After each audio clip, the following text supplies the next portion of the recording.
بسم اللہ الرحمن الرحیم۔ السلام علیکم دوستو، اسٹڈی اسٹوڈیو ود ایم اے میں خوش آمدید۔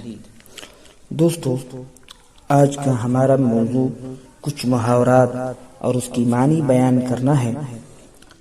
دوستو، دو یا دو سے زیادہ الفاظ کا مرکب جو حقیقی معنوں کے بجائے مجازی معنوں میں مستعمل ہو، اس کو محاورہ کہا جاتا ہے۔ اس کے بارے میں ہم نے تفصیل سے ویڈیو بنائی ہے۔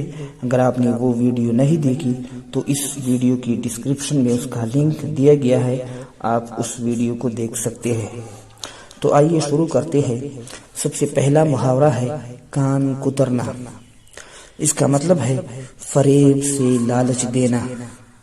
دوسرا محاورہ ہے آٹ آٹ آنسو رونا۔ اس کا مطلب ہے زارو قطار رونا۔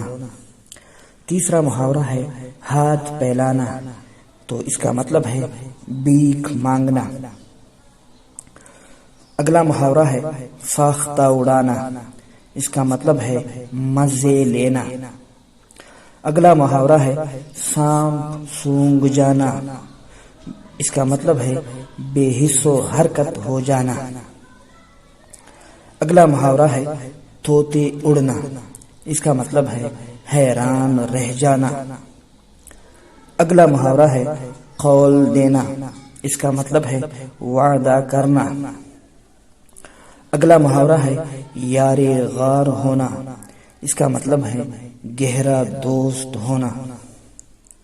اگلا محاورہ ہے 9 2 11 ہو جانا، تو دوستو اس کا مطلب ہے باغ جانا۔